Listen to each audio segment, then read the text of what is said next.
हमारा चैप्टर हम आगे बढ़ाते हैं। यहाँ हमने लास्ट लेक्चर कल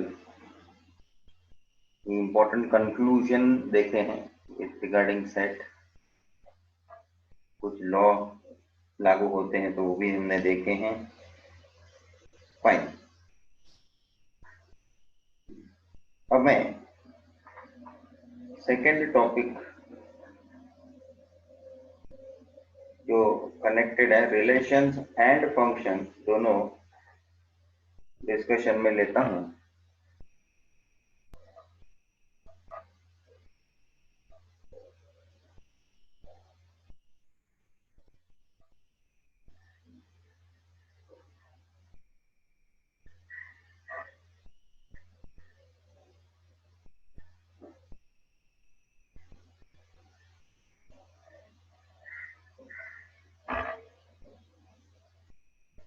देखिए, जब हमारा रिलेशन एस्टेब्लिश होता है ना, तभी भी उस रिलेशन के द्वारा उसमें फंक्शनैलिटी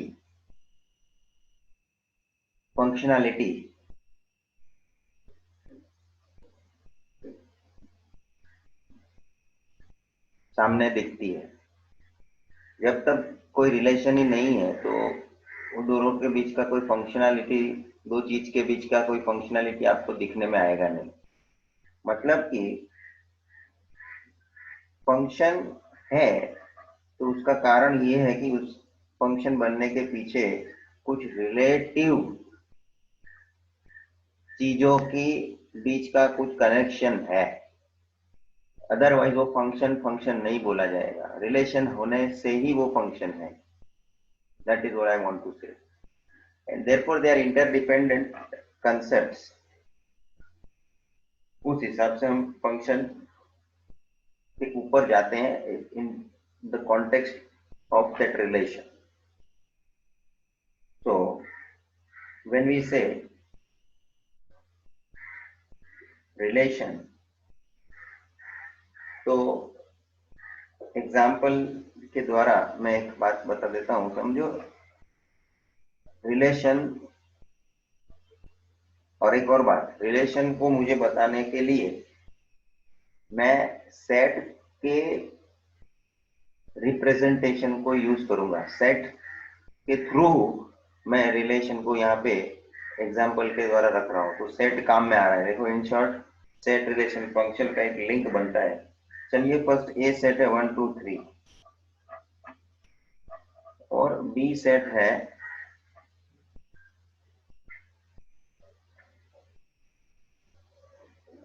1 2 3 9 तक है। और एक नया चीज बता देता हूं।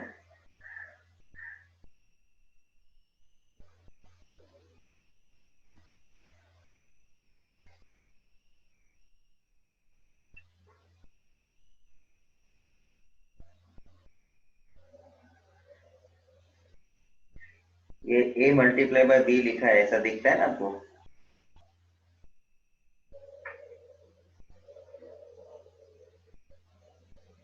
लेकिन इसको यहाँ पे हम a मल्टीप्लाई बाय b नहीं पढ़ेंगे। इसको हम नोटेशन, इसका हम बोलेंगे Cartesian product.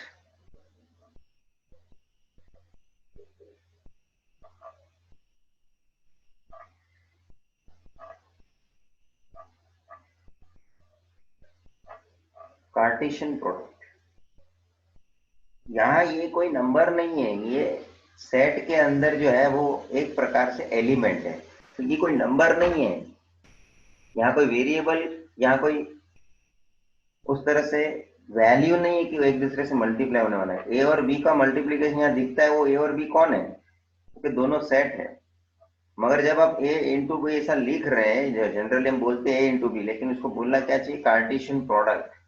In that context if you write, then A और बी के सेट के एलिमेंट को हमें रिप्रेजेंट करना है कुछ इस तरह से। देखो, अब मैं एग्जैक्टली ए और बी के बीच कार्टेशियन प्रोडक्ट क्या बनता है इन दैट ऑर्डर। हाँ, ये बात ध्यान रखना। बी और ए में मैं बी इंटू ए लिखूं तो इसका मुद्दा दिखने में अलग हो जाएगा। ए और बी में ए पहले है बी बाद में है, ऑर्डर इज इंपॉर्टेंट। सपोज मैं ए और बी के बीच का कार्टेशियन प्रोडक्ट में लिख रहा हूं ए और बी इन दैट ऑर्डर, तो क्या बनना चाहिए?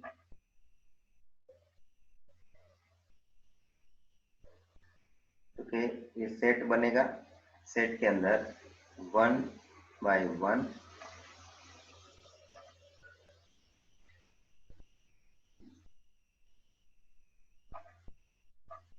1/3। अरे क्या कर रहा हूं मैं? 1/4। और ऐसे करते करते करते लास्ट में आ जाएगा 1/9। साथ में आगे कंटिन्यूटी है। अभी अभी 2 की बारी है, 2 के साथ सबको लेने का है बी सेट के। 2/1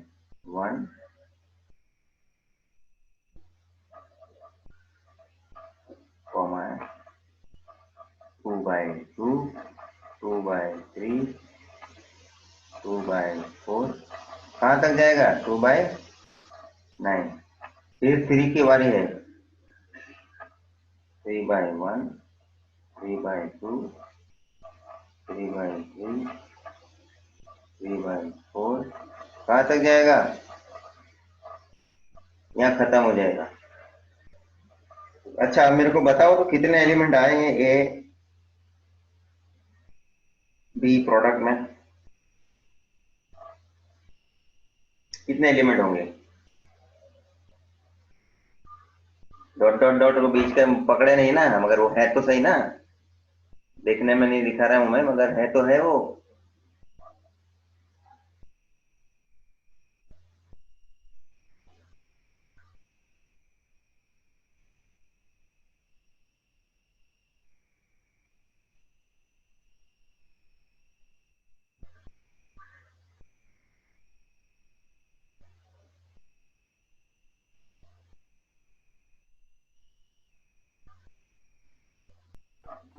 27 elements. 27 एलिमेंट्स है, मतलब if I say n of A product B 27 है ये। और कोई आंसर किसी का? बराबर है। कैसे निकालने का है? 27 कैसे निकालना? गिनती की?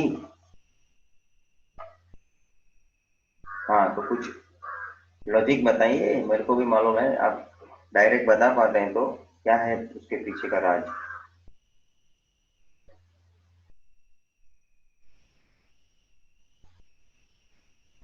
बताओ बताने का, टॉप सीक्रेट मत रखो। तो 9 1 into 9 वो 9 बार हुआ है, तो 3 एलिमेंट्स है, तो मैंने 9 को 3 से मल्टीप्लाई किया। बराबर है, उसमें क्या? सही है।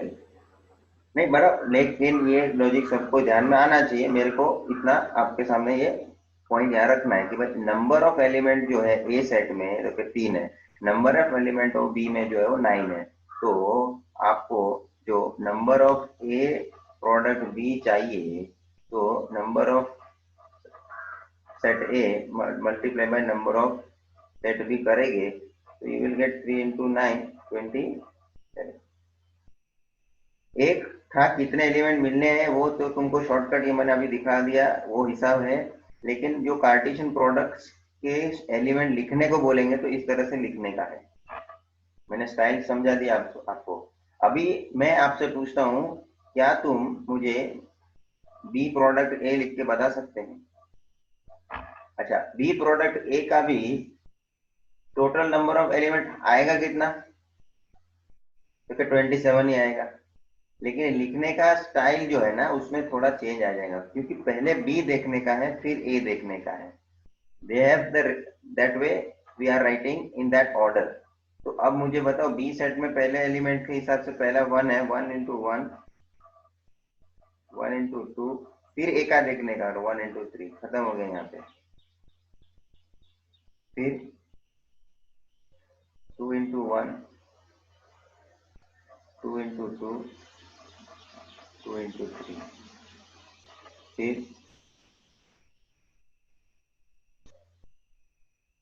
3 into 1 3 into 2 3 into 3। और इस तरह से आगे आगे आगे मैं 9 के साथ में भी आ जाऊंगा। 9 into 1, 9 into 2 और 9 into 3। खत्म हो गया ना बात। यहाँ पे भी number of element B product A का 27 होगा। समझ में आया style?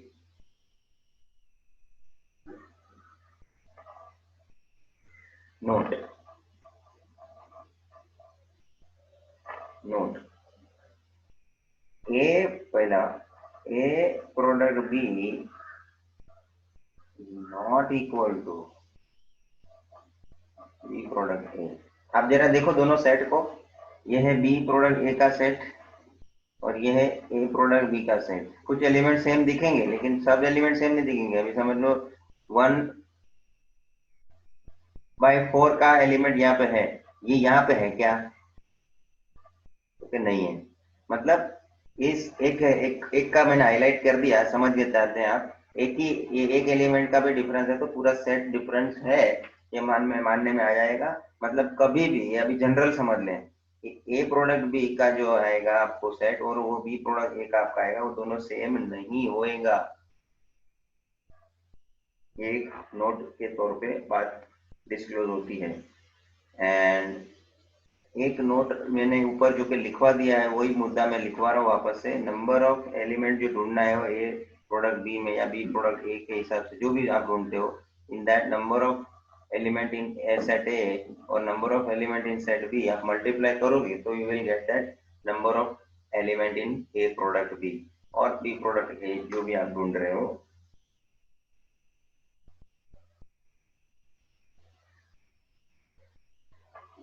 Before I go to the relation part, ये मुझे थोड़ा बहुत पॉइंट कार्टेशियन प्रोडक्ट का मुद्दा मुझे लेने था, जो मैंने इतना जो आपको सामने दिखाया है ये जरूरी है देखने का।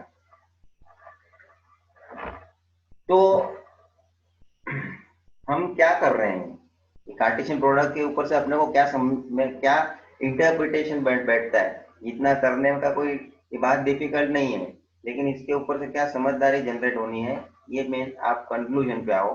क्योंकि तो यहीं से ये सब समझ में आ रहा है, समझ लो हम ए प्रोडक्ट बी के हिसाब से सोचते हैं तो इसमें ए को प्रेफरेंस पहले दिया है, बी को प्रेफरेंस बाद में मिला है। ए का पहले सोचा है, बाद में बी का सोचा है। एंड दैट पर्टिकुलर जो प्रोडक्ट के फॉर्म में हमने लिखा है उसमें ये हमको समझ में आ रहा है कि ए के साथ बी का रिलेशन सब एलिमेंट का मैंने लिखा है। अब सब एलिमेंट का रिलेशन बी के सब एलिमेंट के साथ होना ये जरूरी नहीं है। आई रिपीट, मैंने 1/1 लिखा, मतलब ए का 1 और बी का 1, यहाँ 1/2 लिखा, ए का 1 और बी का 2, सबको एक दूसरे के साथ लिखा। लेकिन लिखने से ऐसा नहीं है कि वो रिलेशन में है। इसमें से हो सकता है कुछ ऐसे कॉम्बिनेशंस रिलेशन में ना हो। समझ में आ रहा है? तो अब ए प्रोडक्ट बी जो मैंने ये लिखा है, it is not a relation. ये कंप्लीट मुझे 27 एलिमेंट मिले हैं ना, वो 27 के 27 सब एलिमेंट कुछ रिलेशन में ही है, ये श्योर नहीं है। बल्कि इस 27 में से कुछ एलिमेंट ऐसे होंगे वो जो रिलेशन में होंगे और कुछ ऐसे कॉम्बिनेशंस होंगे जो रिलेशन में नहीं हो सकेंगे। यही एग्जांपल को मैं आगे बढ़ाता हूँ। चलो अभी पहले तो कैसे लिखने का ये एक मुद्दा कॉमन खत्म हो गया। यही एग्जांपल को सेम एग्जांपल के बेसिस पे बात कर रहा हूँ, ध्यान रखना। सपोज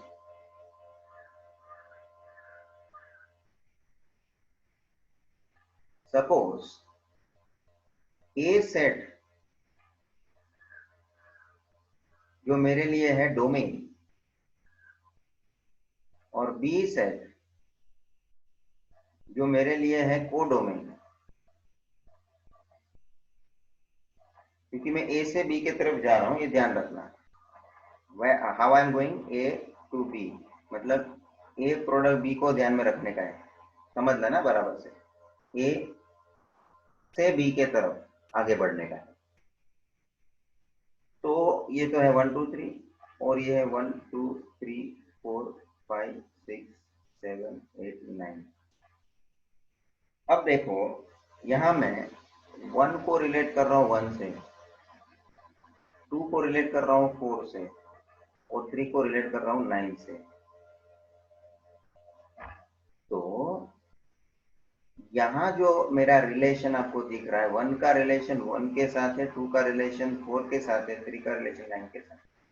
मतलब ऐसा हो रहा है कि डोमेन आप 1 लो तो आपको को डोमेन 1 मिले, डोमेन आप 2 लो तो को डोमेन आपको 4 मिले, डोमेन आप 3 लेते हो तो को डोमेन आपको 9 मिलेगा। इसका मतलब ये क्या हो रहा है, ये क्या रिलेशन के आधार पे जा रहा है, क्योंकि आप सोचेंगे सर ये तो स्क्वायर हो रहा है, 2 का स्क्वायर 4, 3 का स्क्वायर 9 और 1 का स्क्वायर 1, उस बेसिस पे। तो क्या भाई, जो भी एलिमेंट डोमेन के अंदर हम लेते हैं उसको बोलते हैं इंडिपेंडेंट। और यहां जो उसका आंसर स्क्वायर होके मिल रहा है, यहाँ जो हमें उसका आंसर स्क्वायर करके मिल रहा है वो है डिपेंडेंट। मतलब मैं अभी उल्टा पूछूं आपको, 4 मिलने के लिए किसका स्क्वायर अनिवार्य हो गया, 2 का स्क्वायर। 9 होने के लिए किसका स्क्वायर अनिवार्य हो गया, 3 के लिए, एंड सो ऑन। सो मुझे 9 एज ए आंसर मिलेगा, डिपेंडेंट एक आंसर मिलेगा, किसके आधार पे मिलेगा, क्योंकि इंडिपेंडेंट जो वैल्यू को हम इनपुट, ये हमारा इनपुट हो गया, एक कॉमन लेमन की लैंग्वेज में बोलते हैं ये इनपुट है, और आंसर जो है वो हमारा आउटपुट है। देखो जमा करते करते कितने सारे शब्द हो गए। Mathematically if you keep in mind then just you can remember that independent, dependent, और में से डोमेन कोडोमेन, ठीक है। तो अब मुझे यहाँ पे relation, relation that is R को रिप्रेजेंट करना है, जरा समझना स्टूडेंट्स। तो किससे रिलेशन, कैसे रिलेशन में रिप्रेजेंट करूंगा, तो 1 के साथ 1,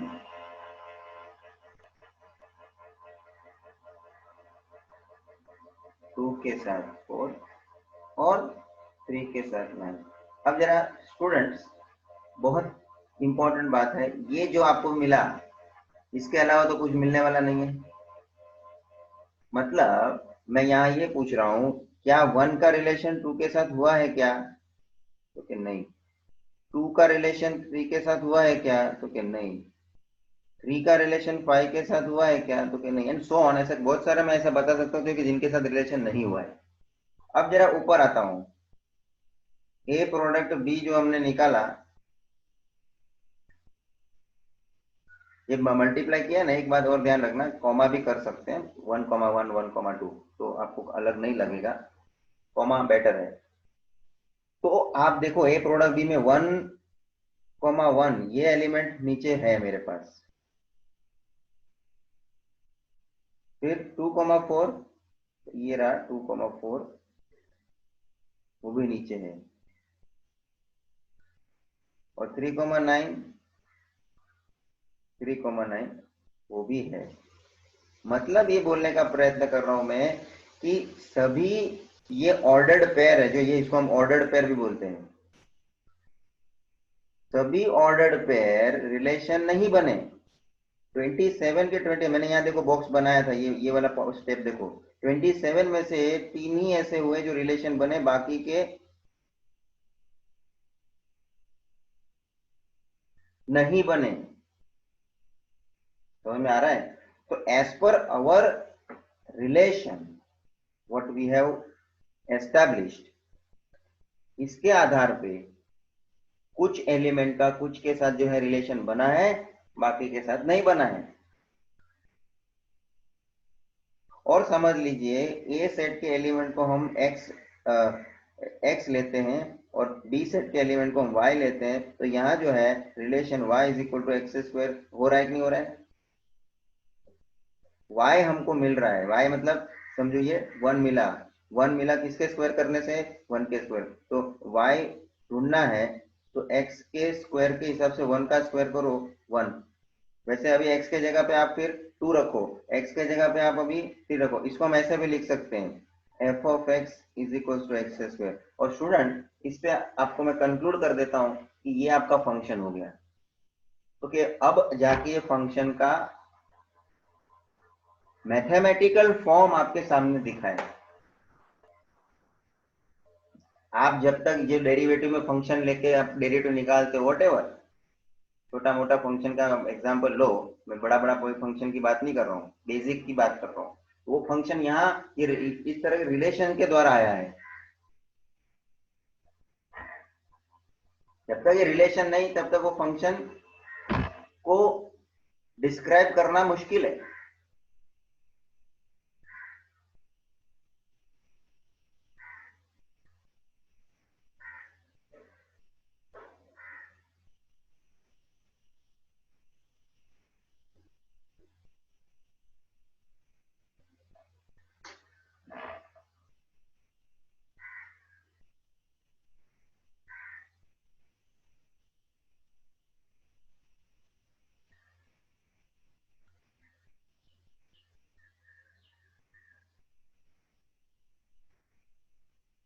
तो एक स्टेटमेंट में लिखवाता हूँ जो इस पूरे डिस्कशन को हमने जो किया डिस्कशन को पूरा आपको समरी जैसा मिल जाएगा।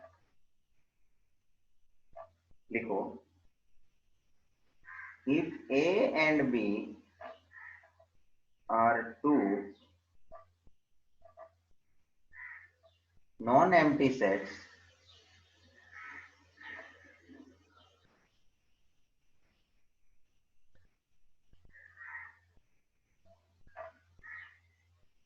and subset of Cartesian product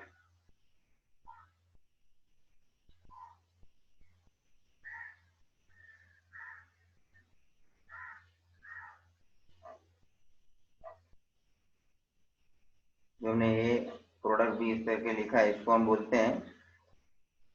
बोलते हैं ऑर्डर्ड पेयर। पेयर है ना, ऑर्डर्ड पेयर के माध्यम से लिखा है ना, पेयर के हिसाब से। इज कॉल्ड रिलेशन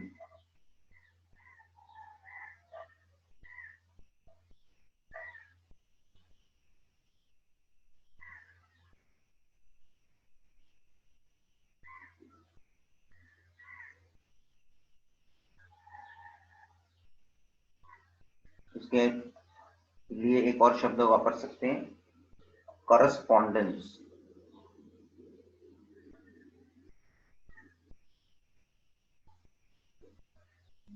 करस्पॉन्डेंस मतलब एक प्रकार से हमने भेजा हुआ किसी को, हमने जैसे बोला वो स्टैटिस्टिक्स में हमने पढ़ा ना, करस्पॉन्डेंट को भेज के हम डेटा कलेक्ट करते हैं, है ना। मतलब हम डेटा कलेक्ट करना चाहते हैं लेकिन हम जगह जगह नहीं पहुंच सकते, तो हमने क्या किया, हमारा करस्पॉन्डेंट भेजा। तो उसी तरह से ये वन जो है वो वन के साथ रिलेशन में आया है, तो ये वन वन करस्पॉन्डेंस जो बना, ये वैल्यू उसके साथ रिलेशन में आया क्योंकि उसके साथ ही उसका करस्पॉन्डेंस है, लेना देना है। From set A to B, from set A to B. फिलहाल मैंने ये पूरा लिखा है, उसमें सेट ए से बी के तरफ हम गए हैं ना। ए बाय प्रोडक्ट भी देखो लिखा है, मैं ए प्रोडक्ट बी लिखा है, ऑर्डर्ड पेयर में भी पहला लिखा है ए, बाद में लिखा है बी।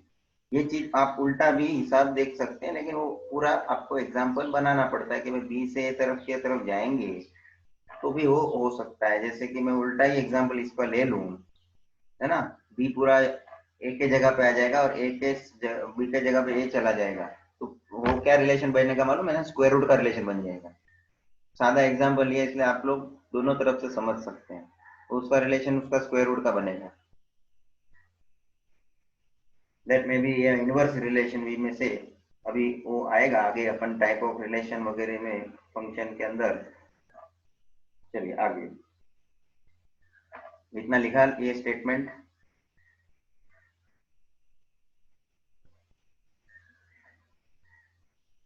मैं मैं नेक्स्ट पेज पे जा रहा हूं, हो गया लिख के।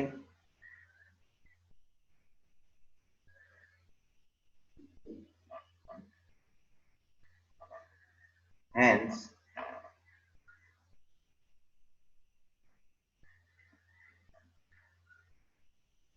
on the basis of ordered pair,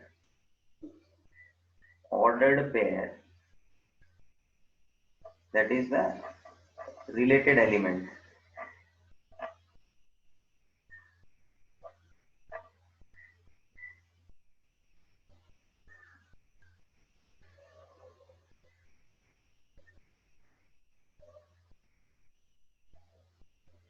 Can have number one correspondence,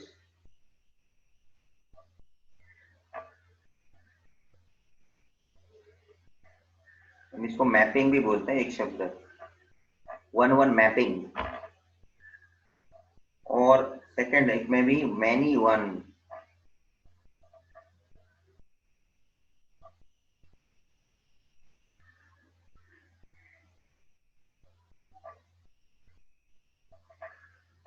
correspondence और मैपिंग।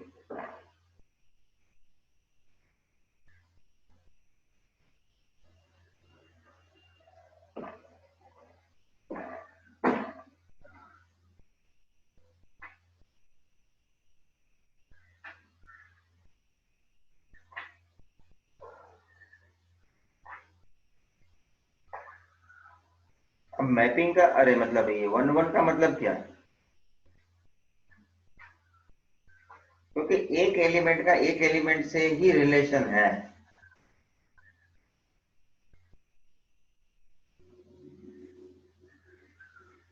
एक एलिमेंट का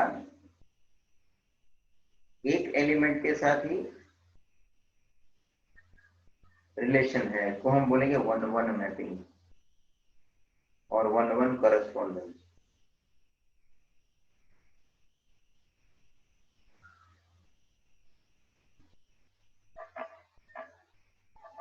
अभी जो हमने ये एग्जांपल देखा, ड्रॉ किया है, इसको हम ना एक बात इधर लिखने का तो लिख दो आप लोग, एरो डायग्राम बोलते हैं इसको। क्या बोलते हैं? Arrow diagram. अच्छा, ये जो एरो डायग्राम देखा हमने, उसमें हमने ये एग्जांपल देखा, उसमें वन को वन के साथ रिलेट हुआ है, टू को फोर और थ्री को नाइन, तो ये वन करस्पॉन्डेंस हो गया। एक एलिमेंट के साथ ही रिलेट कर रहा है, इसको बोलेंगे वन।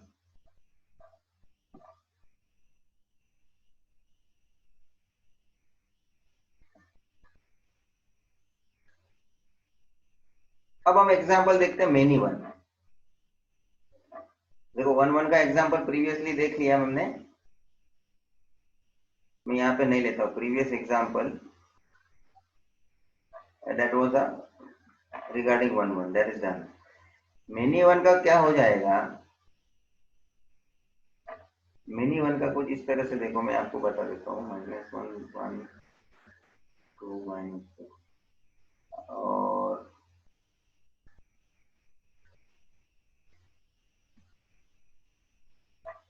-1 का स्क्वायर भी 1 है और +1 का स्क्वायर भी 1 है। ये हो गया मेनी और ये हो गया 1 हुआ।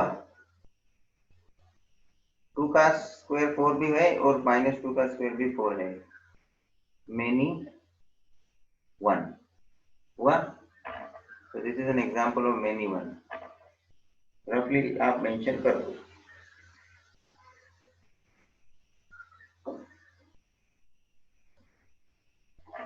That is of many one.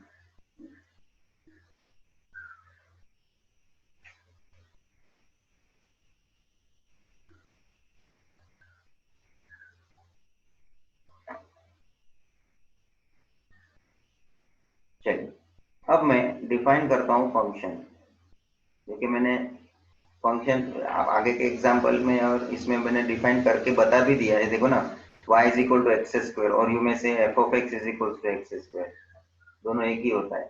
क्योंकि देखो हम डेरिवेटिव की बात करते हैं, मैंने वहां से बात शुरू ऐसा तो किया है कि function y is equal to करके भी देते हैं या एफ ऑफ एक्स करके भी देते हैं, इससे फर्क पड़ता नहीं है। हम लोग मानो डेरिवेटिव का टेबल लिखते हैं बेसिक, तो उसमें ऊपर टेबल के हेडिंग में लिखते हैं y या तो एफ ऑफ एक्स, याद आता है?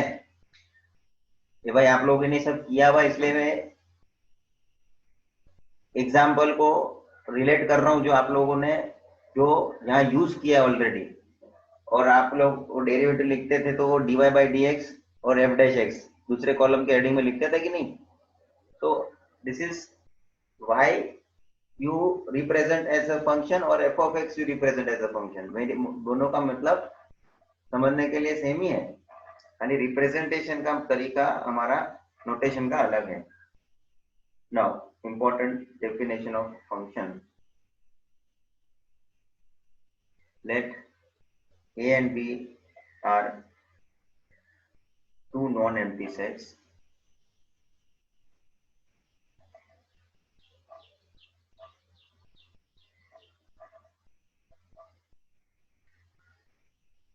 If every element of A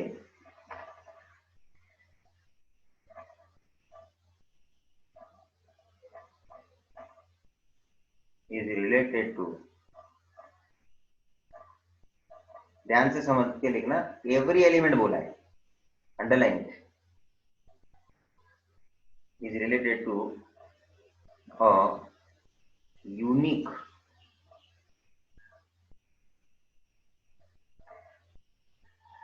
unique मतलब one and only one element of B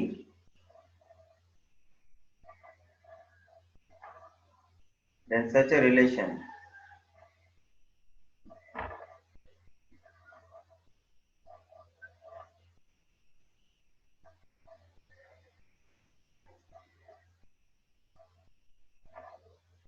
is called function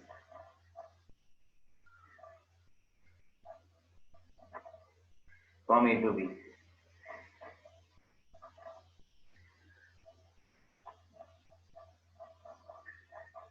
From A to B.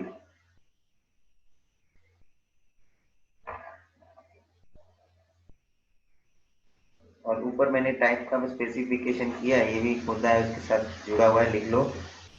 Relation is a function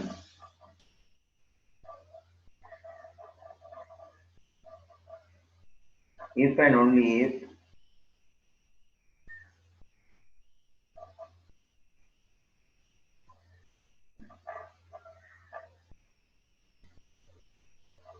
in the case of 1 1 or many 1।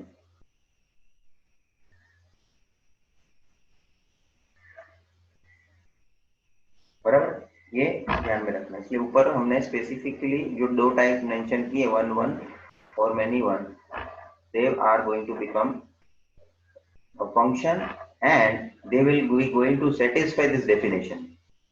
अब दोनों example को अभी अभी मैं example को ही direct तुमको बोलता हूँ, तुम ये डेफिनेशन से कंपेयर करो, तुम्हारा सेटिस्फेक्शन डेफिनेशन के आधार पे वो मिलेगा, आपको एग्जाम्पल में देखने मिलेगा। और इसी कारण से मैं ये दोनों एग्जाम्पल मेनी वन का हो या 1 1 1 वाला हो, उसके लिए ये डेफिनेशन लागू कर सकता हूँ, क्योंकि दोनों सेट मैंने ए और बी जो लिए हुए हैं नॉन एम्प्टी है कि नहीं, ये देखो, ठीक है ना, दोनों में एक एलिमेंट है इसलिए non empty, that is one criteria। The second one, if every element of A is related to a, अब every element का क्या मकसद है? every element of A पढ़ो जरा बराबर। तो every element of A मतलब A में 1 2 3 है, तो 1 भी रिलेट हुआ है किससे, 2 भी रिलेट हुआ है किसी से, 3 भी रिलेट हुआ है किसी से। नेक्स्ट एग्जांपल मेरा ऊपर वाला ये मेनी वन वाला है, उसमें भी देखो 1 भी रिलेट हुआ है किसी से, -1 भी रिलेट हुआ है किसी से, 2 भी रिलेट हुआ है किसी से, -2 भी रिलेट हुआ है किसी से। मतलब बोलने का ये है, ये जो डोमेन है ना मेरा, क्लियर कट बात करो तो ये डोमेन में एक भी ऐसा एलिमेंट नहीं है जो किसी से रिलेट नहीं हो रहा है। अरे गेटिंग में क्या बोल रहा हूं?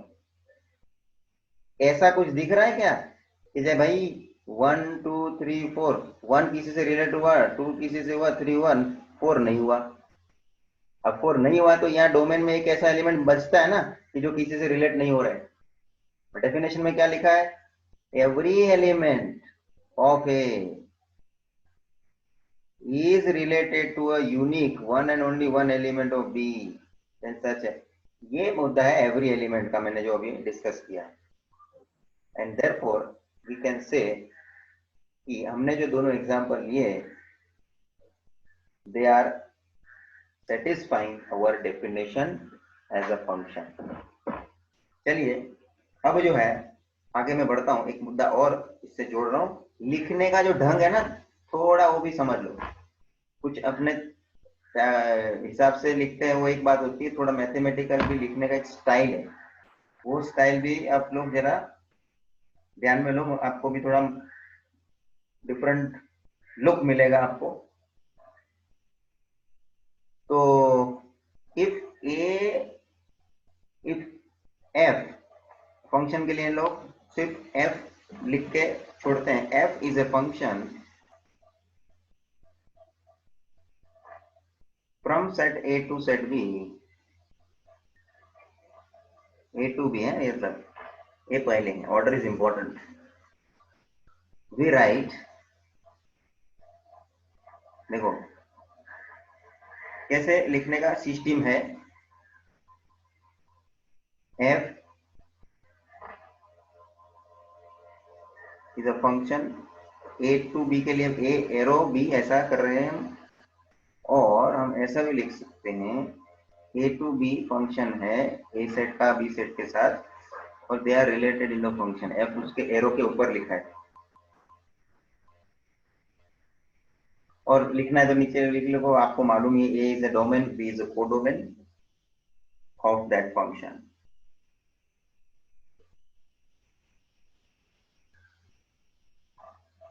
अब हम उसके एलिमेंट की बात कर रहे हैं। एलिमेंट इन द सेंस मैंने ऊपर ये मैंने लास्ट एग्जांपल में, एक मिनट मैं आगे आता हूं, ये मैंने यहाँ पे सब डिस्क्लोज मोर और लेस कर लिया है। देखो ए सेट के एलिमेंट को एक्स बोलते हैं, वाई सेट बी सेट के एलिमेंट को हम वाई बोलते हैं। हाँ, तुमको यहाँ मैंने स्पेसिफिकली लिख ही दिया था ताकि तुमको पता चले, क्योंकि मेरे को ये फंक्शन बनाने के लिए वाई और एक्स का इस्तेमाल करने का था ना, इसलिए एक्स और वाई मैंने तुम्हारे सामने तभी रख दिया। तो यहाँ हम लोग एक और चीज से डिफाइन करके बता सकते हैं हम लोग, इफ एक्स बिलोंग्स टू ए, सीधी बात है ना, ए के सेट के एलिमेंट को मैंने एक्स लिया था, तो x belongs to set A, then function f relates x to one and only one elements,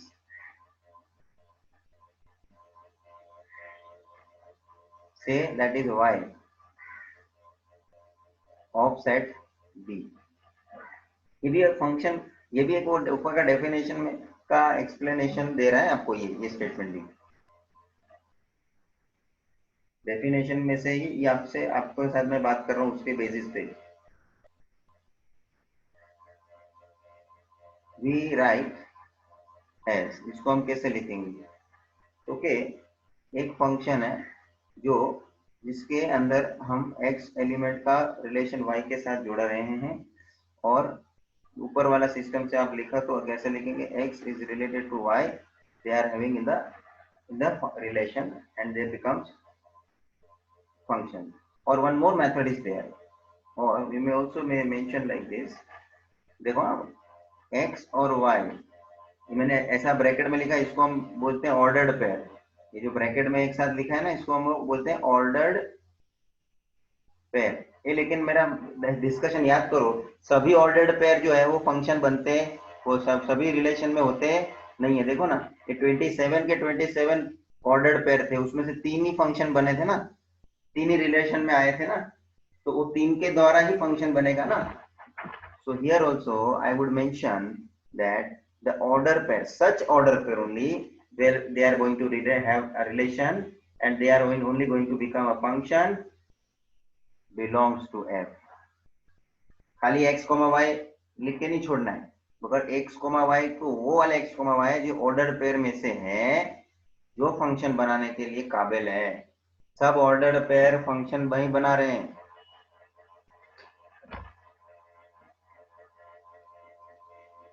हम वो फिल्टर करते हैं ना धीरे धीरे, वो हम लोग कभी वो कुछ चीज को फिल्टर करते हैं ना, पहले वो छन्ना, वो बड़ा वाला छन्ना रहता है, फिर वो है ना कपड़े का भी छन्ना, हम लोग एकदम पतला कपड़ा आता है, तो कपड़े के छन्ने से छनते तो और वो बारीकी से छनने में आता है। तो ये हो रहा है, सब ऑर्डर पर जमा किए, उसमें से फिल्टर करके वो 3 को ही लेके आया मैं, कि जो हमारे को फंक्शन बनाने के लिए रिलेशन शो कर रहे हैं, क्योंकि सब ऑर्डर पेयर का रिलेशन नहीं है, और इसी कारण से सब ऑर्डर पेयर के माध्यम से फंक्शन डिफाइन नहीं होएगा। फंक्शन डिफाइन होने के लिए वो रिलेटेड एलिमेंट होने हैं जो ऑर्डर पेयर में दिखेंगे, उसके आधार पे फंक्शन जनरेट होगा। अभी एक आध शब्द और तुम्हारे सामने इंट्रोड्यूस करता हूँ। देखो बहुत सारे टर्मिनोलॉजी आपको ध्यान में मैंने डाला है, ठीक है, कभी यूज में आया नहीं आया इसका कोई मेरे को वो नहीं है कि सर आपने कुछ शब्द का उपयोग किया, तो हम कभी कभी हम लोग ऐसा अभी जज करते रहते हैं। अभी गवर्नमेंट टेक्स्ट बुक आया ना, कि कुछ शब्द हम लोग यूज करते हैं, अब वो शब्द वहां नहीं रहता है कभी, तो फिर कभी कुछ कुछ स्टूडेंट को अगर किसी को पढ़ने में वो आता ही नहीं सामने, तो होता है, तो हमारे खाली लेक्चर में खाली सुनने के लिए हो जाता है सब लोगों को, फिर उसका कोई इंपॉर्टेंस इसलिए भी नहीं रहा होता है क्योंकि फिर वापस यूज टेक्स्ट बुक वाले ने किया नहीं, इसलिए वो तो वापस दिखेगा नहीं सामने। तो कुछ ऐसे वर्डिंग्स हैं जो अल्टरनेटिव मुझे लगता है कि नहीं, उसकी जानकारी वो भी यूज यूज किए गए हैं किधर न किधर, तो वो आप भी समझे, उसको भी आप ध्यान में लें।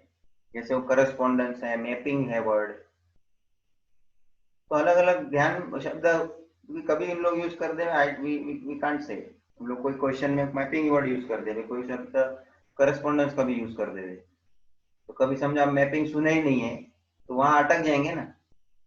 मगर मैपिंग शब्द का कोई नया अर्थ नहीं था, वो करस्पॉन्डेंस का मतलब ही मैपिंग है, लेकिन वो शब्द जब तक आपने नहीं ध्यान में लिया तब तक आपको अननोन ही लगेगा, कुछ भी आप सोचेंगे फिर उसके लिए। इसलिए मैं थोड़ा इसको वाइडली डिस्कशन में ले रहा हूँ। कंसेप्ट तो कभी का डिस्कस हो गया, कैसे लिखना है, कैसे अलग अलग स्टाइल है उसका, किस तरह से बोलने का है। हाँ, बस इसके नीचे एक और लास्ट स्टेटमेंट लिख दो, therefore y is called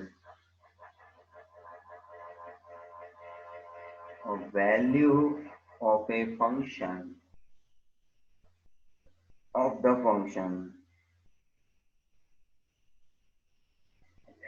f at x denoted by f of x। ये आगे मैंने चर्चा कर दिया है, और एरो डायग्राम के बाजू में y इज अवर, मैंने आउटपुट शब्द भी लिखा था याद करो, और x जो है फंक्शन के लिए हमारे को इनपुट है, फंक्शन वैल्यू के लिए इनपुट है।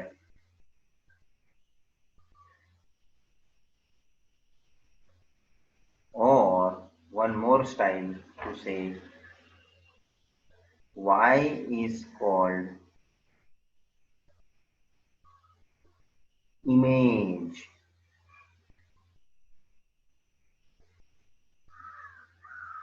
of x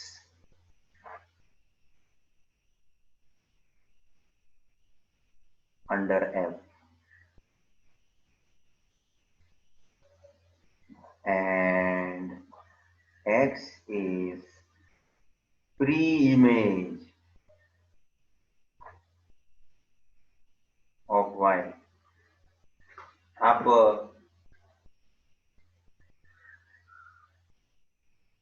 शीशे के सामने खड़े हैं तो आपका इमेज रिफ्लेक्ट होता है, मगर आप खुद को बोलेंगे तो उस इमेज का आप प्री इमेज हो।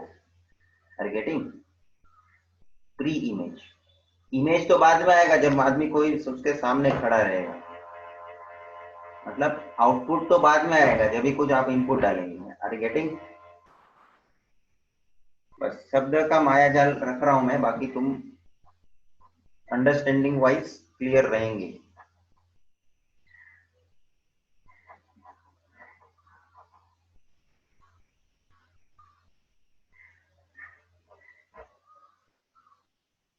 मैं आगे बढ़ूंगा।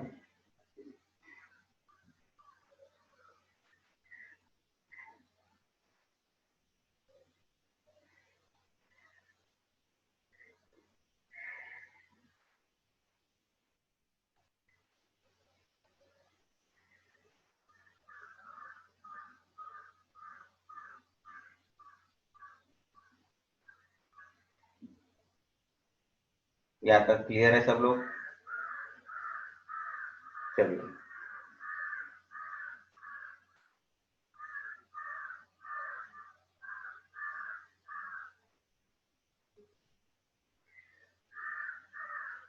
नेक्स्ट मुद्दा जारी रहेगा। आप नंबर देते हैं या एरो मार रहे हैं, जो भी कर रहे हैं करो। The set of all values of function of f is called range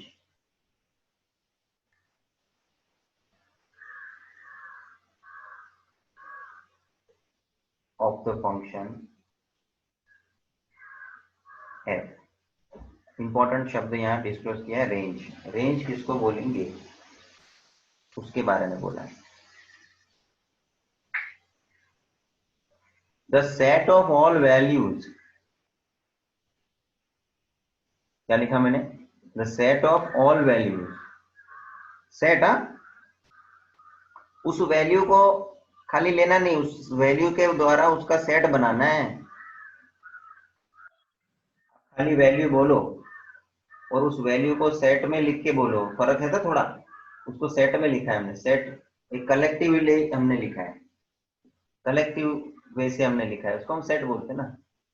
क्या था डेफिनेशन सेट का? Collection of well defined objects. उसको पहले से हमने कुछ डिफाइन किया हुआ है, वो ऑब्जेक्ट या वो एलिमेंट को ऐसा ही कुछ भी नहीं लिख डालते हम सेट के अंदर, है ना। कुछ हमारा उसके पीछे का मीनिंग निकल रहा है उस एलिमेंट को उस सेट के द्वारा लिखने में, कुछ भी नहीं लिख रहे। तो set is a well defined object. तो set of all values of function is called range. अब मेरे को बताओ, जो फंक्शन बने हैं, फंक्शन वैल्यू जो निकला है, I will say in short that is a set of all function values. खत्म हो गई मेरी इस पूरे चर्चा की समरी, यहाँ इसमें आ गया। किसका सेट हम बनाएंगे अलग से? कि जो भी फंक्शन के वैल्यूज को हमने जनरेट किया ना, वो सभी वैल्यू का हमने एक सेट बना देना है। तो वो सेट को हम बोलेंगे रेंज, बराबर है। अभी ये आप लोग ओलंपिक तो मेरे ख्याल से देखते नहीं रहेंगे कभी, ओलंपिक ये शब्द है ना, कभी कभी मेरे को तो खास ऐसा लगता है, कभी मैं जनरल हम लोग कुछ बातें में से भी ये शब्द का मीनिंग निकाल लेते हैं, निकालना चाहिए। क्योंकि जो बच्चे लोगों को या स्टूडेंट्स को इसमें से जनरल मीनिंग जो रहता है ना दिमाग में, उसके द्वारा रिलेट अच्छे से हो जाता है। वो ओलंपिक में ना शूटिंग का गेम होता है, उसमें शूटिंग रेंज होती है। तो शूटिंग रेंज क्या है, वो उन लोगों को अभी वो शूटिंग में भी बहुत सारा है।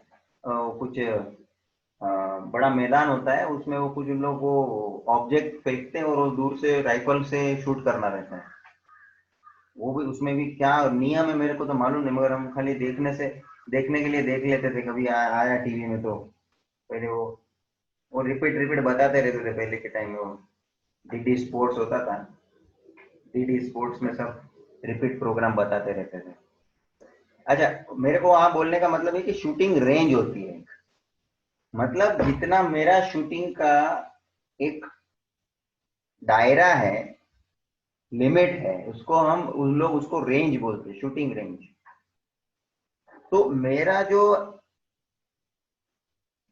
डोमेन का वैल्यू, जिसको डोमेन को टारगेट कर रहे हैं, इसको किया, इसको किया, इसको किया, इसको नहीं किया।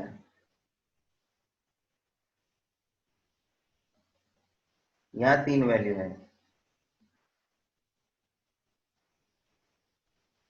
ठीक है। ये वैल्यू इसको टारगेट किया, यस, ये वैल्यू इसको टारगेट किया, ये वैल्यू इसको टारगेट किया, ये छूट गया, ये मेरे रेंज में नहीं है। समझा लेमन लैंग्वेज?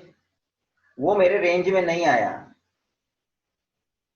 मेरे रेंज में जो है उसी को मुझे शूट करना है। और देखो ना, ये यहाँ शूट हुआ इसके साथ, ये इसके साथ इसको शूट करने मिला, इसके साथ इसको शूट किया, ये मेरे रेंज में ही नहीं है। अब मेरे को बताओ, ये इनपुट है और ये आउटपुट है। आउटपुट मतलब फंक्शन वैल्यू। जो मैं ये इनपुट डालूंगा तो ये आउटपुट मिलने वाला है, ये इनपुट डालूंगा तो ये आउटपुट मिलने वाला है, ये इनपुट डालूंगा तो ये आउटपुट मिलने वाला है। That means I am going to get function value if I substitute x। ये इनपुट है मतलब x, और ये आउटपुट मतलब y मतलब फंक्शन वैल्यू। तो a set which is giving me all function value, तो मैं किसका सेट बना लूंगा, ये 3 का एक सेट बना लूंगा, ठीक है, वो मेरा रेंज हो जाएगा, खत्म।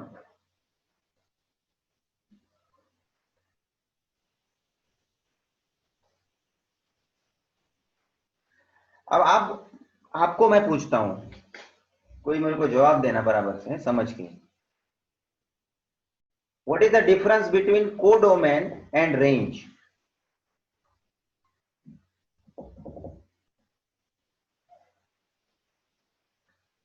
और पहले मैं तुमको यस और नो में पूछ देता हूं, क्या कोडोमेन और रेंज सेम हो सकता है? दूसरा प्रश्न, क्या रेंज और कोडोमेन अलग अलग हो सकता है? सोच के बताओ। आपके सामने पिक्चर डायग्राम रेडी है, जो आपको मैंने पूरा एक्सप्लेन किया। इसमें आपका कोडोमेन क्या है?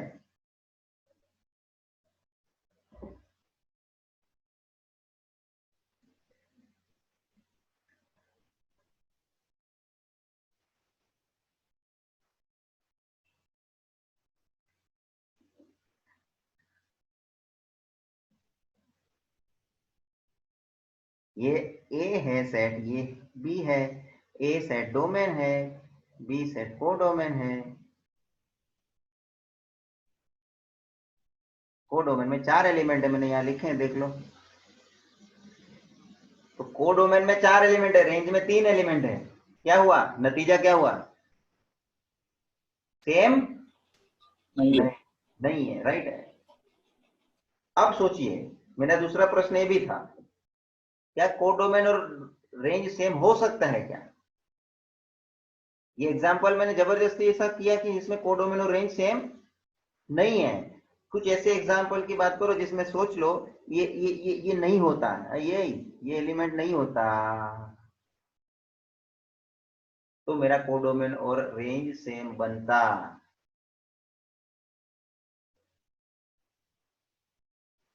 फिलहाल मैं रख रहा हूँ, जो आप लिखना चाहो तो।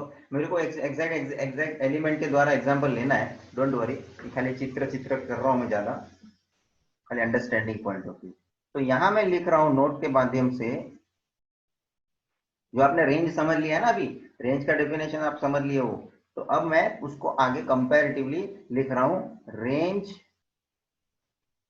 एंड कोडोमेन में और मे नॉट बी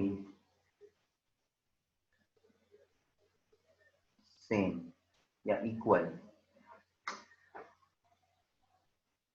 तो यहां से चर्चा में 2 पॉसिबिलिटी आ रही है, आ गई है, या तो रेंज और कोडोमेन सेम हो सकता है या सेम नहीं हो सकता है। ये 2 पॉसिबिलिटी की चर्चा पे कुछ और कंक्लूजन पे मुझे आना है, जो तुम रेंज और कोडोमेन के अंदर कंपैरिजंस करके, या उन लोग इक्वल है या इक्वल नहीं है, इस दोनों कंक्लूजन पे आप आ सकोगे तो उस पे से क्या इंटरप्रिटेशन बनता है, वो कंक्लूजन के कारण हम क्या उसको क्लियर कट डिफाइन कर पाएंगे उससे, उसके आधार पे।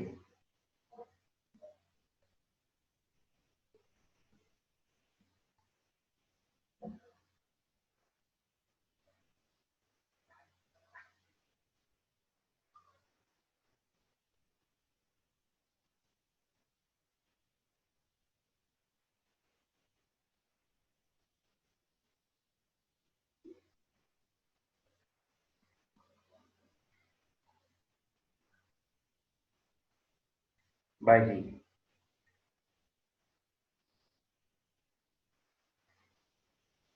if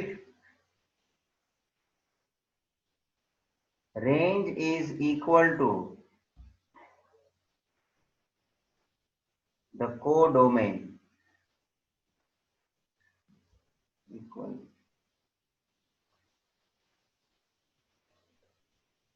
then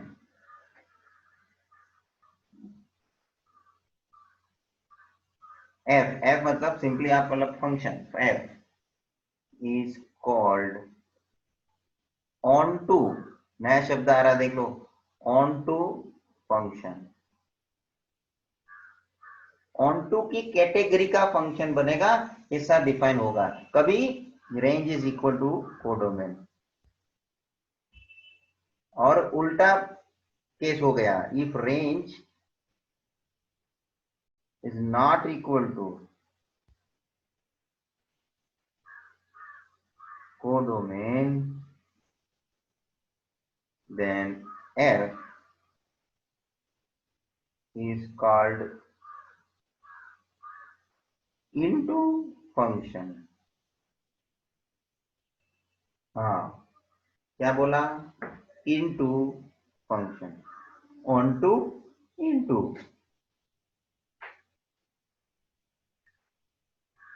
मोन्टू नहीं।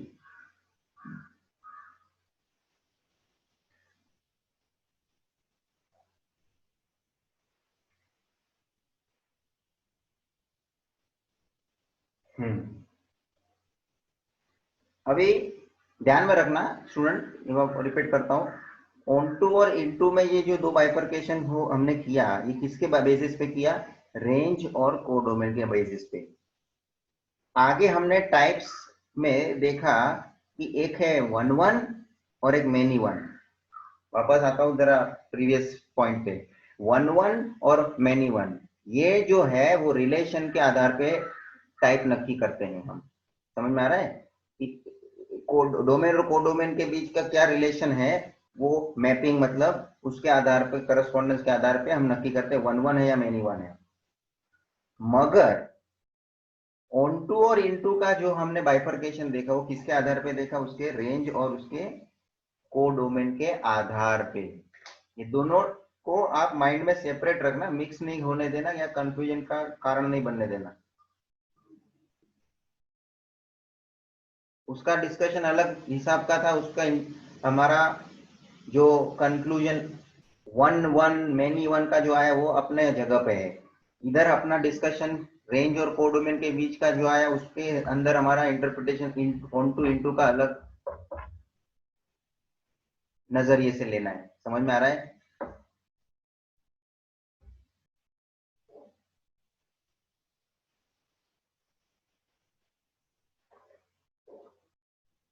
भाई जी?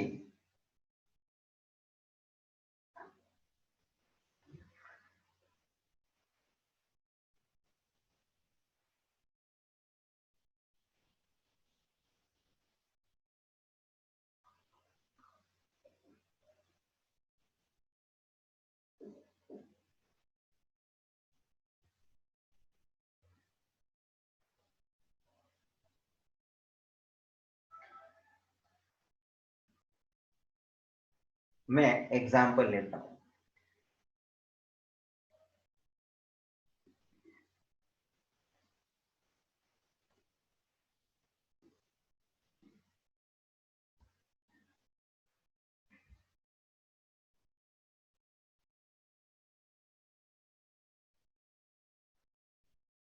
आपको सेट ए दिया है, लिखते जाओ।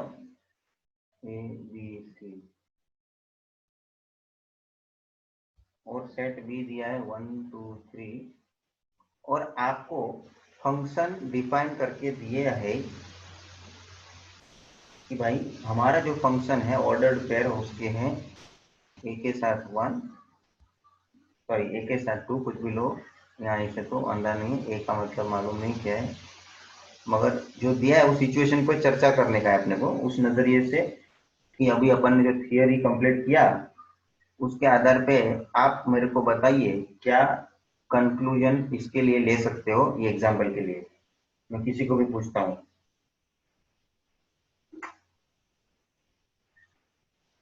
हाँ, मेरे 3 प्रश्न है, 3 प्रश्न है।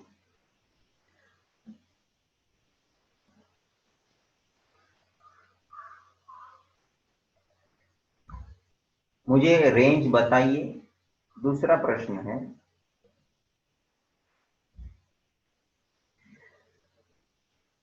इनटू है या ऑन टू, और तीसरा प्रश्न है 1 1 है या मैनी 1 वाला।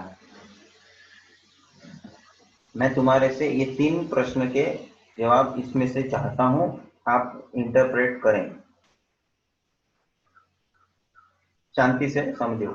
ए डोमेन है, बी सेट जो है वो हमारा वो डोमेन है, और इसके लिए जो आप मैंने बोल देना है, मैं हर बार नहीं बनाऊंगा और बनाने की जरूरत भी नहीं है, बनाना चाहते तो ये ठीक है समझने तक। आप एरो डायग्राम बनाओगे भी ए बी सी और 1 2 3। पहला क्वेश्चन एक कर लेता हूँ, बाकी मैं नहीं करने वाला हूँ, आप समझ सकते हैं।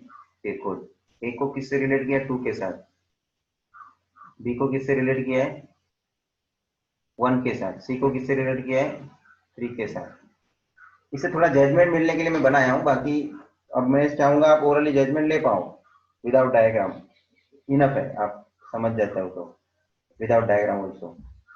तो हमेशा मुझे बताएं, सबको नजर में ले लो, डायग्राम भी देख लो, क्वेश्चन में जो है उस हिसाब से भी देखना तो ऐसा देख लो। रेंज क्या है,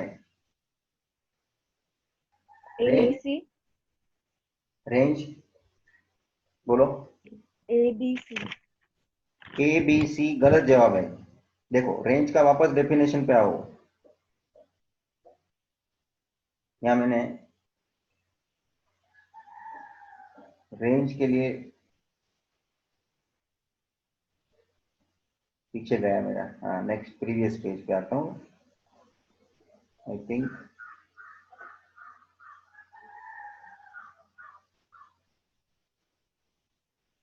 इधर ही है। देखो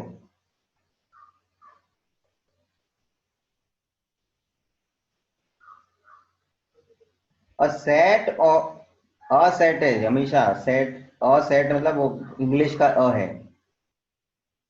यहाँ ए लिखा मतलब ऐसा मत मानना ए सेट बोला, अ सेट, चलो मैं स्मॉल लेटर यूज करता हूँ। ए भाई सब लोग ध्यान देना, इसमें ऐसा ऐसा छोटा मोटा कंफ्यूजन नहीं रहेगा। A set of all function values, function value मतलब यहाँ ऊपर भी लिखा है the set of all values of a function of F is called range. Function value मतलब आउटपुट, हमेशा ये मेरा इनपुट है ना। 1 2 3 हाँ 1 2 3 correct, that is going to be your range. अब मैंने ऊपर बताया था ना, देखो ना ये यहाँ पे एक छूट छूट गया था, ये देखो ना, तो वो रेंज में नहीं आएगा, आया था क्या, देखो वो छूट गया ना। हाँ कुछ कुछ ऐसा भी एग्जाम्पल ले लूंगा, एक दो एग्जाम्पल इन मेरे को लेने का है। अच्छा ये एक क्वेश्चन का आंसर हो गया तुम्हारा रेंज। अब मुझे बताएं ये इनटू है या ऑन टू है, वो किसके आधार पे नक्की करने का है। मैंने ऊपर लिखा है 2 नोट स्टार मार्क करके, if range is equal to the codomain then it is on 2 onto. तो यहाँ पे मेरे को लिखना है हियर रेंज, जो अपना ऊपर आर का जो सेट है, और देखो ये बी कोडोमेन का सेट है, सेम है ना दोनों। range is equal to codomain, therefore it is onto। और तीसरा इंटरप्रिटेशन मुझे बता दो, ये 1 1 वाला है या हिसाब किताब मैनी 1 वाला है? 1 1 1 1, ए का रिलेशन और 2 के साथ 1 1, बी का 1 के साथ, सी का भी एक 3 के साथ एक ही है, and also it is 1 1 mapping.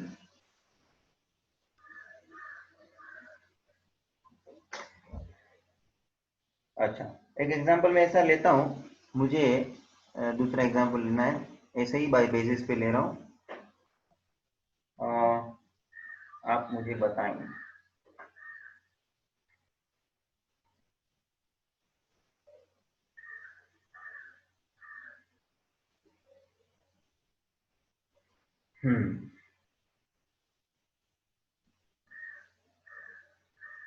अभी ये लिया था ना, उसी हिसाब से ले लेता हूँ। ये है 1 2 3 और बी है 1 2 3 4 till 9, और आपको फंक्शन बना के लिए हैं 1 1 ऑर्डर्ड पेयर, 2 4 और ये 3 9। हाँ, तो सानिका बताएं तीनों क्वेश्चन का जवाब। सबसे पहले क्वेश्चन, यहाँ रेंज क्या है?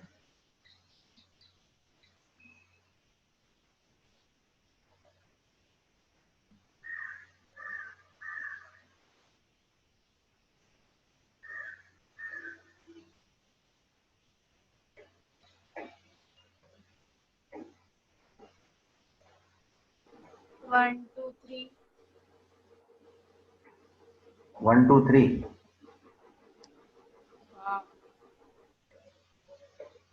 क्या तन्वी ये सही है जवाब? नहीं है। 149 149। सानिका आउटपुट क्या है? वो रेंज है। अरे एफ देखो, एफ उसमें सेकेंड है। अच्छा, मैं एक और शॉर्टकट बताता हूँ, 11th के स्टूडेंट को तो मैं ऐसे ही बता भी देता हूँ, तुमको थोड़ा उस हिसाब से लेके गया मैं। हम उसको बोलते हैं कि जो भी तुमको फंक्शन के अंदर ये जो ऑर्डर पेयर दिया ना, उसका जो सेकेंड एलिमेंट है ना, वो रेंज रेंज के हिसाब से, रेंज में गिनने का, ऐसा याद रखो ना। कभी कभी क्या होता है ना, कुछ चीज ऐसा ना कंसेप्चुअली नहीं ध्यान में पड़ती है ना अपने को, तो टेक्निकली याद रखने पड़ती है। समझ में आ रहा है? बस, और वो तो अपने हिसाब से फिर अंडरस्टैंडिंग लेना पड़ता है, मगर अंडरस्टैंडिंग वाइज जाएंगे वो अच्छा है, बेटर है। मेरे को तो ऐसा समझता है कि जितना कंसेप्ट क्लियर रहेगा वो हिसाब से समझ के पढ़ते हैं ना, तो लॉन्ग टर्म रहेगा। चलो ठीक है, ये हो गया रेंज। दूसरा आंसर बोलो हमको, इनटू है या वन टू है? इनटू, इनटू क्यों? क्योंकि रेंज कोडोमेन इक्वल नहीं है। इक्वल नहीं है, very good. Here range is not equal to codomain, therefore it is into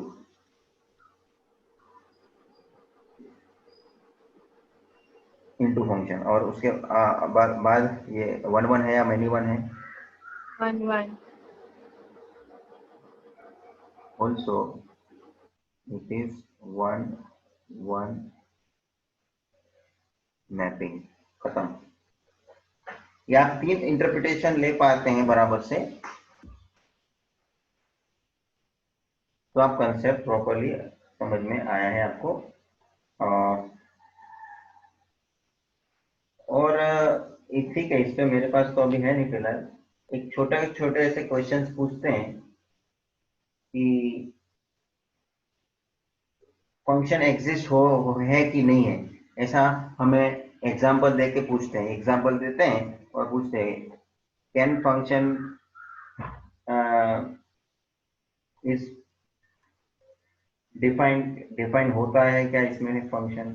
वो अपने को देखना पड़ता है। वो किसके आधार पे देखते हैं हम लोग, तो कि ये डेफिनेशन मैंने लिखा ना फंक्शन का, इधर देखो, A and B are two non-empty sets if every element of set A is related to unique and only one element of B, then such relation is called function। ये definition जो satisfy करता है तो वो function होता है। मतलब अपने को ऐसा जज करके बोलना रहता है ये फंक्शन है या नहीं है।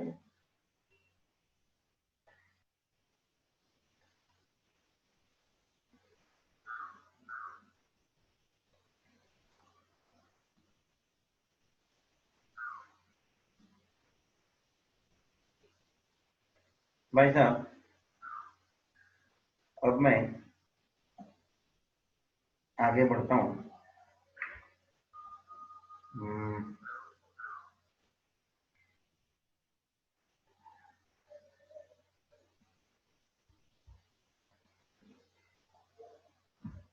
some other types of function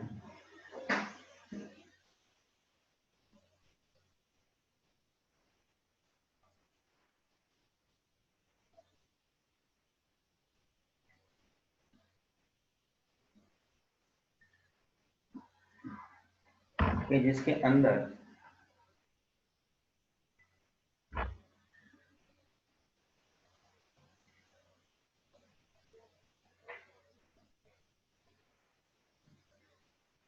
एक है जिसको हम बोलते हैं कंपोजिट फंक्शन। ये तो आपने सुना ही है।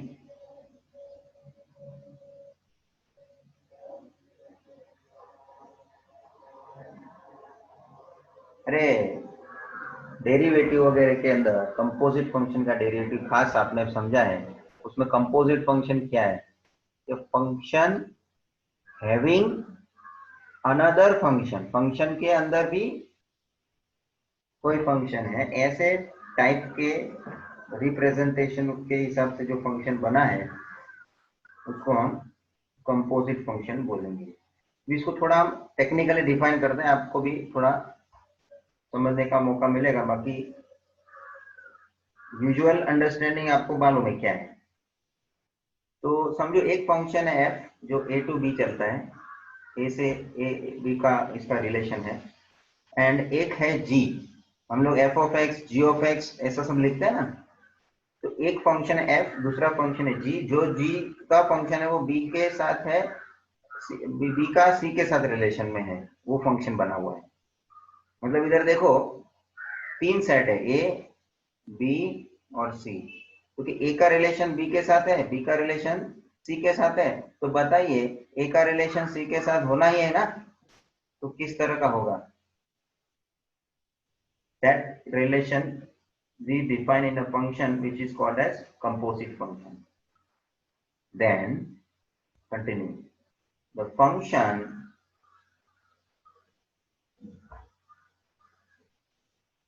f को आप f ऑफ x या g को आप g ऑफ x भी लिख सकते हैं फॉर बेटर अंडरस्टैंडिंग। तो वन कैन राइट, अभी आपने देखो ऐसा लिखा हुआ देखा होगा कि we can function g of f,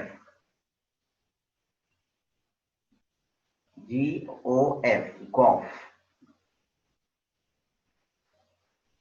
ये इसमें g ये ऑफ पूरा नहीं पढ़ने का है, वो f है, ये सिंगल f और ये g है single. g is a function, f is a function, gof. मतलब इसको हम ऐसा भी लिख सकते हैं, देखो that is g of f को हम g of f of x, एक रिप्रेजेंटेशन का तरीका खाली दिखने में अलग है, मीनिंग सेम है, समझा। गोफ मतलब क्या होता है, g बाहर है f अंदर है। तो मेरा बोलना क्या हुआ, एक फंक्शन के अंदर दूसरा फंक्शन, ये बात आ गई कि नहीं, डिस्क्लोज हो रही है कि नहीं। तो किसके अंदर कौन, g के अंदर है, किसके अंदर कौन, g के अंदर f, ऐसा मीनिंग निकलता है। तो इसका फंक्शन बनता है क्या, वो हम कंपोजिट फंक्शन बोलते हैं। जो उसका फंक्शन जो भी बनेगा उसको हम डिफाइन करके लेते हैं एज अ कंपोजिट फंक्शन। तो भाई गॉफ बोलने का प्रयत्न है ए से सी का रिलेशन।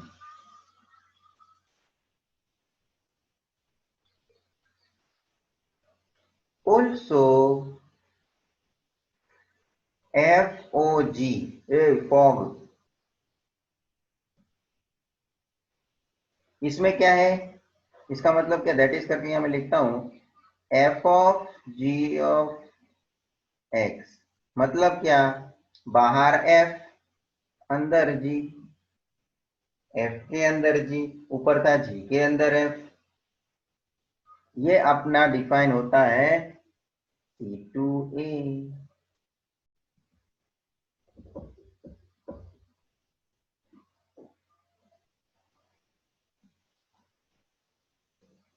एग्जाम्पल के माध्यम से समझें, समझ लें आपको एफ ऑफ एक्स दिया है एक्स प्लस थ्री, और एक अलग दूसरा फंक्शन दिया है G of x is equal to x square. तो हमको फाइंड करके बताएं F of ji of X, या इसकी जगह पे लो ऐसा भी लिख सकते हैं एफ ओ जी। अच्छा अभी है ना ऐसा लिखा हुआ है या ऐसा लिखा हुआ है, अभी कंफ्यूजन नहीं रखने का है, तुमको मैंने दोनों पद्धति से बता दिया कि दोनों तरीका है जो लिखने का ढंग, मीनिंग उसका सेम है, लेकिन मेरे को ये अच्छा लगता है क्योंकि ये ज्यादा बराबर से एलाबरेट करता है दिमाग में। बाकी ये ठीक है, इनिशियली ये ठीक है, अच्छा लगने वाली बात। बाकी फिर कोई भी कुछ भी पूछे और दूसरा ढूंढ के बताएं जी ऑफ एफ ऑफ एक्स और गोफ फोग।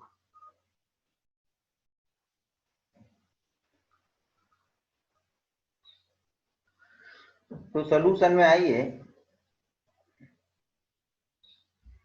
पहला आपको जो ढूंढना है f of ji of x, तो खाली इतना सोचने का किसको किस में डाला, किसको किसके अंदर डाला है, तो कि एफ में जी डाला है ना, एफ के अंदर जी है ना, बाहर कौन है एफ, मेन मुद्दा कौन बनता है एफ, बाहर कौन है एफ, मेन मुद्दा कौन बनता है एफ। तो एफ, एफ बाहर की ये फंक्शन देख लो, तो मैं क्या करूंगा मालूम है, एफ ऑफ एक्स में जी ऑफ एक्स रख दूंगा, put g of x in f of x, बाहर एफ ऑफ एक्स है ना, therefore f of g of x will become, अभी मैं फाइंड करने की तैयारी में हुआ, बहुत चर्चा हो गई। बरा मेरा फंक्शन क्या है x प्लस थ्री, उसमें x के जगह पे एक्स स्क्वायर डाल दो,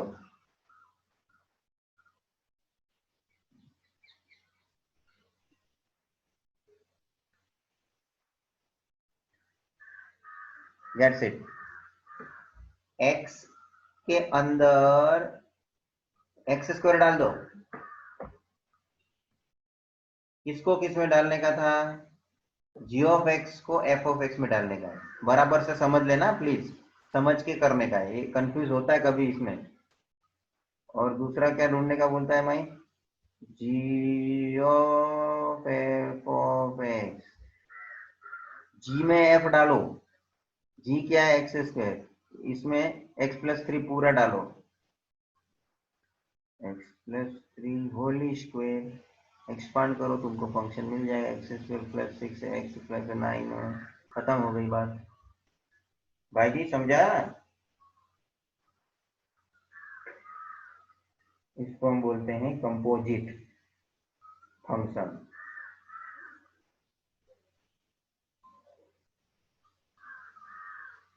कंपोजिट फंक्शन। अब हम आते हैं नेक्स्ट टाइप पे, ये हो गया number one composite. Number two, अब हम आते हैं इनवर्स फंक्शन। अब डरने का नहीं है, इनवर्स ट्रिगोनोमेट्री नहीं है ये, प्लीज। कभी ये क्या है ना, अभी लास्ट ईयर में भी आपको तो ट्रिगो था, मतलब अभी आप लोग लास्ट बैच हैं, वो हो गया ट्रिगो पढ़ के तुम्हारा। आपको तो थैंक्स बोलना चाहिए बोर्ड वाले को, कि हमारे बाद निकाला है। लेकिन एक बात है, इनवर्स मतलब इनवर्स ट्रिगोनोमेट्रिक ही होता है ऐसा नहीं है। चलिए,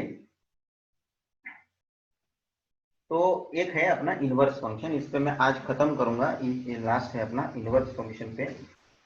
इनवर्स फंक्शन क्या है समझो, और उसका मैं एक उदाहरण लूंगा।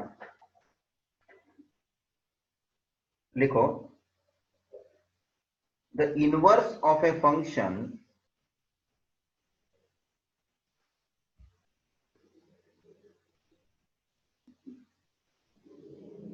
Is denoted by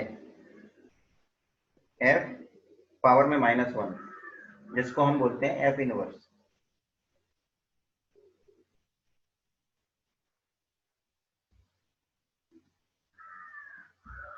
it exist, अब इसकी में कंडीशन है, ओनली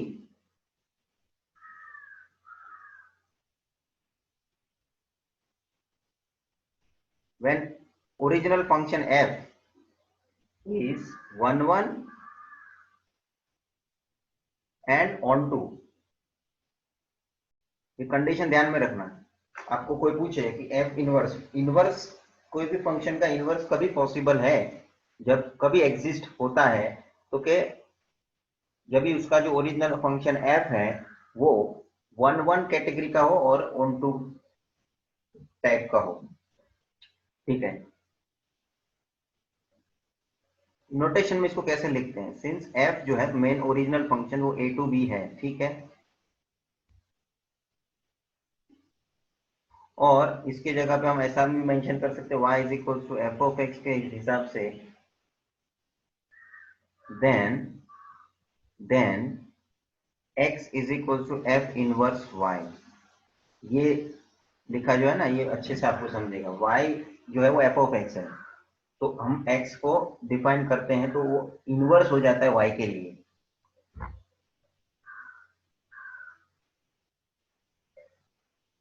इसका आप एग्जाम्पल से बात समझो, बहुत मजा आएगा आपको। सपोज आपको y एक फंक्शन दिया है 3x + 4। पहले सब लोग का ध्यान इस पे एग्जाम्पल पे रहे, बाद में लिखने का है। और आपको बोला है फाइंड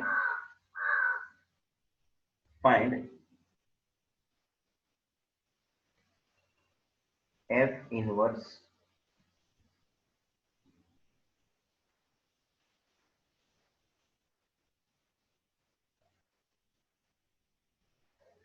इनवर्स फंक्शन करके बताओ फाइंड।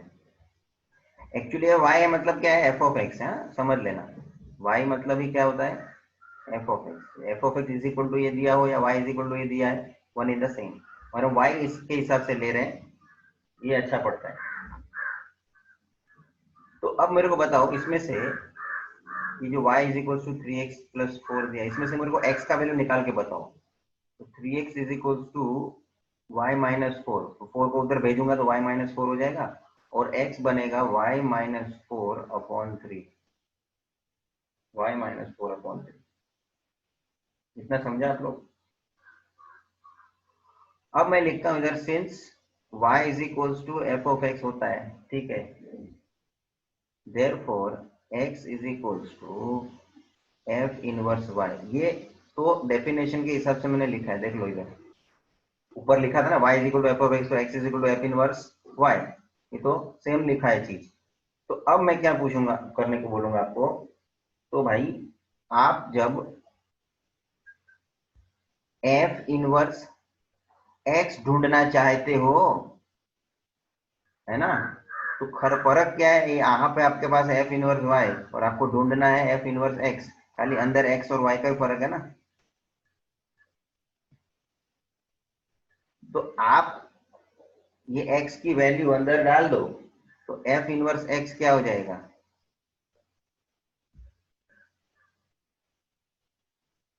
एफ इनवर्स एक्स क्या हो जाएगा, इसके हिसाब से सोचो, ये एक्स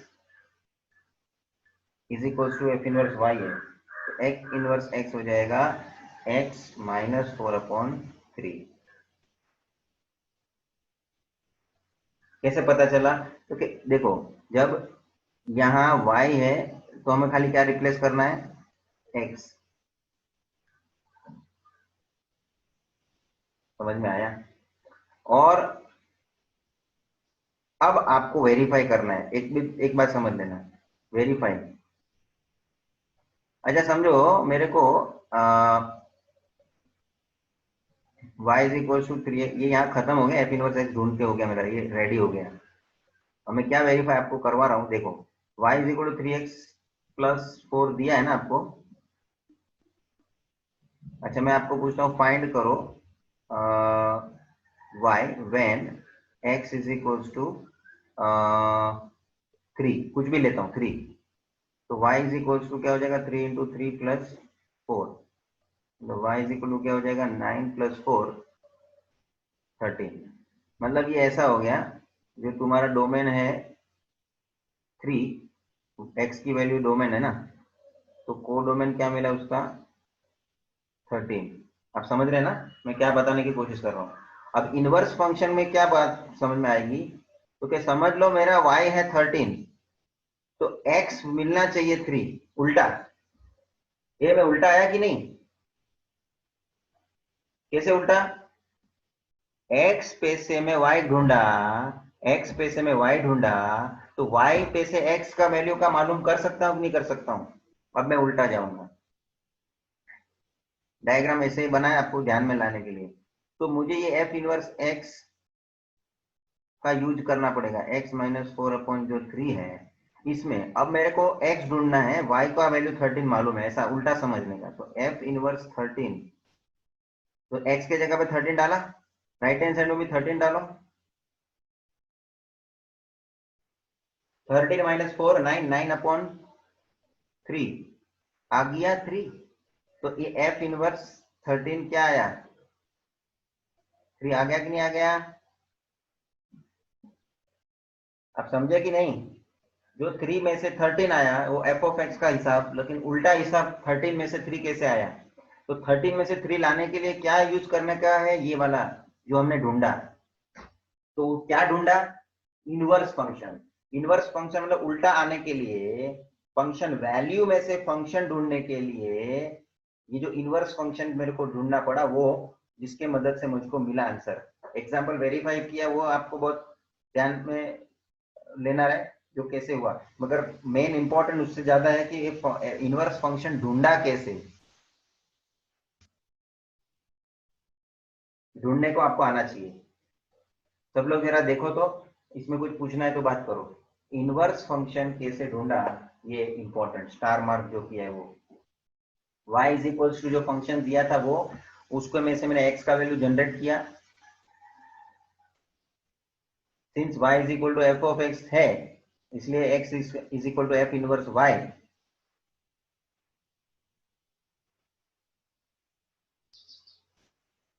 एफ इनवर्स y तो एफ इनवर्स x,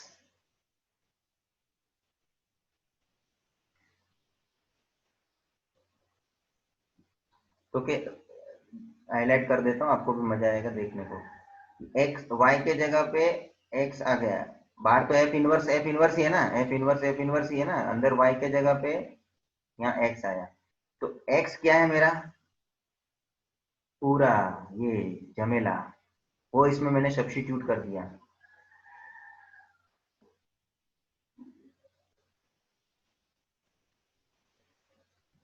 तो y के जगह पे x और x के जगह पे y - 4/3, मगर x है इसलिए x - 4/3, that becomes your inverse।